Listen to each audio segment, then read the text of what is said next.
Welcome to episode number 6 of the Epic Entrepreneurs Podcast. Today, we're going to cover something really interesting, which is the iPhone secret. And this is the number one key to scale your business to 7 figures and beyond. You see that they have all these cool graphics.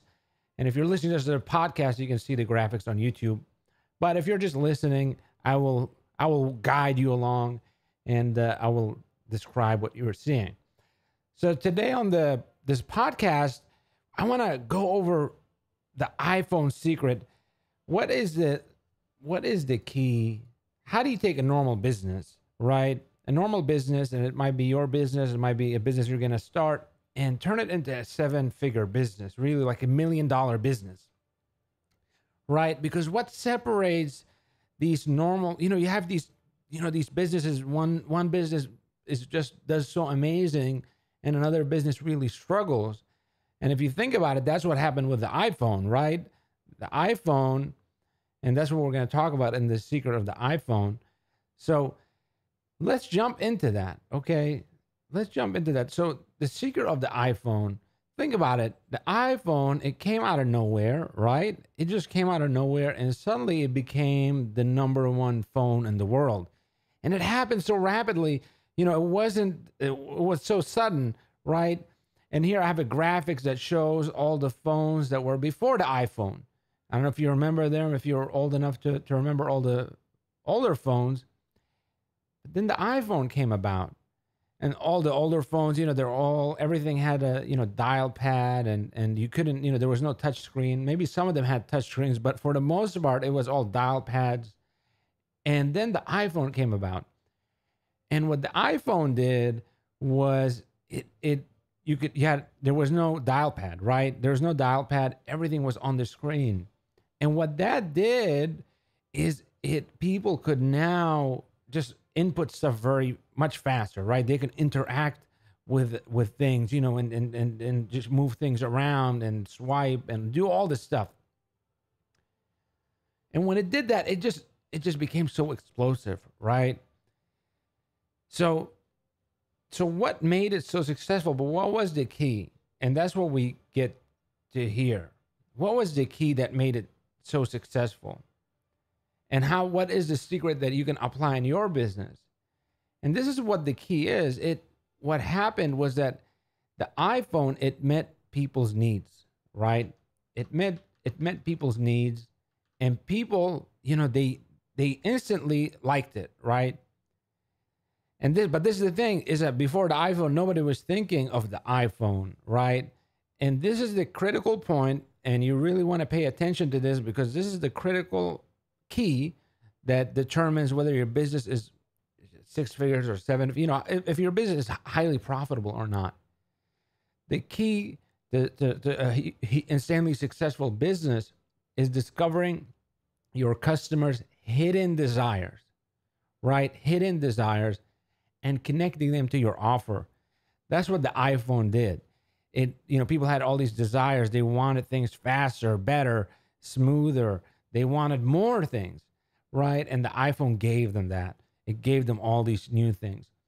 And the critical thing to know is that people pay to get what they want. So people pay to get what they want, right? That's what we use money for, to get what we want. When we want something and we don't, it's like you see a piece of cake or you see food and you're hungry. What do? You exchange money to get it. That's all it is. It's just people are paying for things they want, they desire. So when you uncover your customers' hidden desires, you discover what they want, and you discover what they value, and you literally discover what they will pay for. And that's really the key.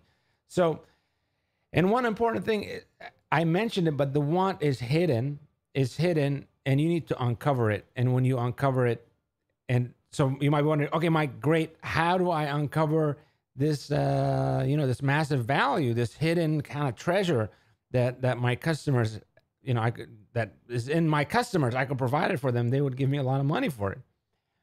So this is now our action exercise. And in fact, this came up, I was talking with one of my students. I'm mentoring him, I'm coaching him, I'm teaching him. And basically, he wants to improve his service. He already has clients, and he's making a good amount of money and he's successful, but he wants more clients, and also he wants to have better client, better relate. He wants his clients to be more satisfied. Okay, his clients to just be happier, and that way they can succeed more and they can buy more stuff, right? So, and he was trying to implement, he was trying to do things, but I told him, wait a second, you're trying to do things, but you don't know what they really want, right? You're trying to guess. You're just guessing, hey, this is what they want, but you probably will not know what they want. You have to ask them. You have to ask them. So that's the key. So this is what we do. This is the exercise. Is you contact customers, and you want to focus on your ideal customers, right? Your best customers, and you ask them these questions. You interview them. And by the way, before we delve into this exercise, the interview, the purpose of it is not to, they're not going to give you the answer right there, but they will give you kind of clues. Okay, so you're like a detective. So that's very important to keep in mind, because you might be thinking, oh, they'll give me the answer. No, they won't give you the answer, but they will give you clues. And then what you have to do after you do these interviews, you gather up the clues, and you kind of, you're like a detective. You investigate and you find the answer, and that's what tells you how to. Okay, this is what we should offer. We should do this and not that, and this is what people want, and that's how you have. When you do that, you have a very profitable business. You have a business that people rave about, that have a great experience in, that are willing to pay premium prices for, right? It's not, when the iPhone came out, it was not, they didn't sell it cheap. It didn't compete on price. It competed on value, and because it met people's needs.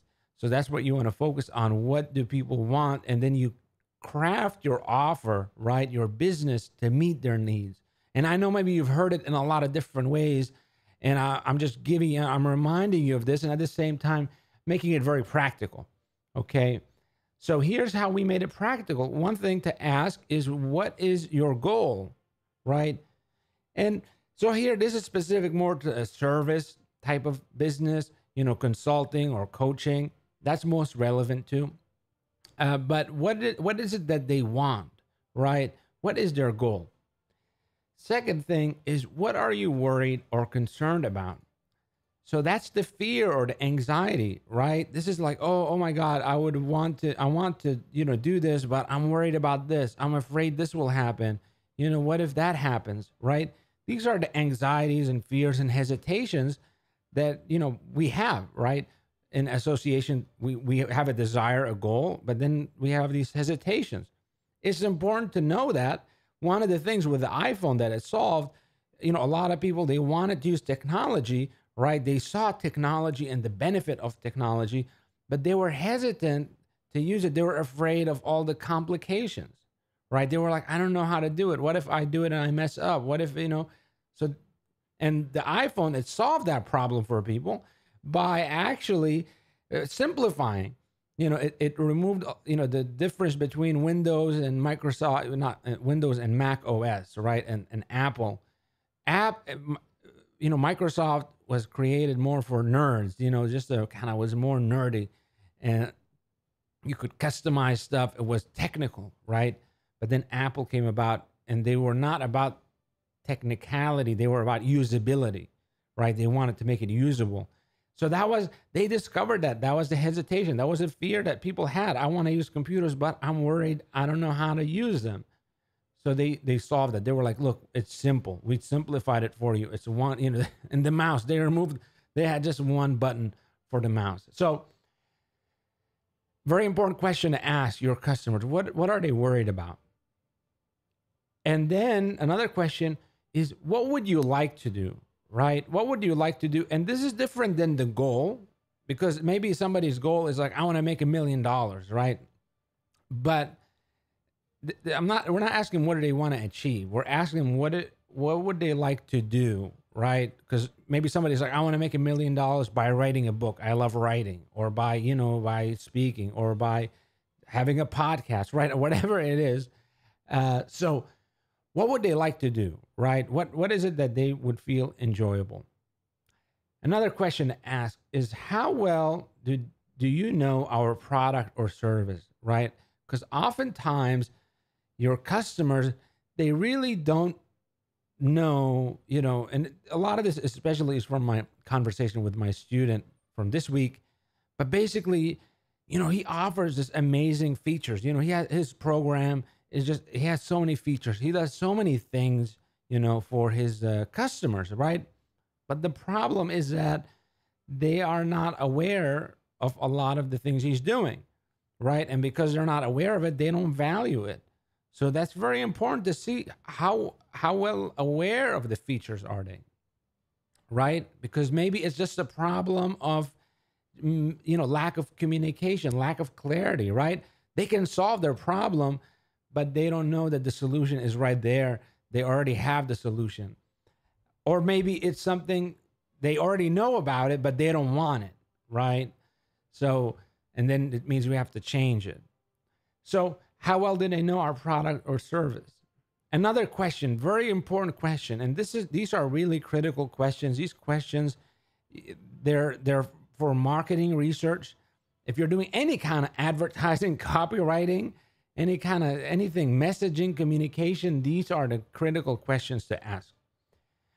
This question is, what do you hate doing or find frustrating, right? So this is different than all the other questions. This is, what do you dislike doing, right? What do you find is drudgingly, it's painstaking, it's difficult, you hate doing, you're repulsed by it, right? There's a lot of things we could do, but we just wouldn't enjoy it. We wouldn't like it. We would hate it. It's frustrating. So you ask that question, and then you find out what do they hate doing. And then finally, how big of a priority is this thing in their life? Okay, how big of a priority? Because you know what? People, every person has different priorities in their life, right? For example, you take somebody that's very fashion oriented, right? They're very fashion oriented. For them, fashion and like looking good and accessories and all that stuff is a very high priority in their life. They value it a lot. But someone like me, I'm the opposite, right? I'm so much about utility, and I don't care so much. I don't, about fashion and accessories and all that stuff. I don't care about looking good so much but my focus is performing good. That's what I'm obsessed with. That's my number one focus, is just how can I perform better? So you have to see how big of a priority is this for them, because you know what? If this is not a priority for them, they're not, it's not worthwhile pursuing, right? It's not worthwhile pursuing. So guys, those are the questions. If you go, in the notes of the episodes, I can send you I have the mind map so you can see it if you want to see the questions. So in the notes, you'll actually be able to get these questions. But here they are again. What's your goal? What are you worried or concerned about? What would you like to do? How well do you know our product or service? What do they hate doing or find frustrating? And how big of a priority is this thing that their goal, right, in their life? Okay.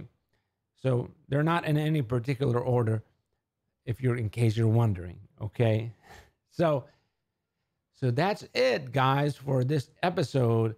So two things. Okay. Just two things before we wrap up. One is, take action, get it done. It's really important to not just learn, not just listen, but to actually implement.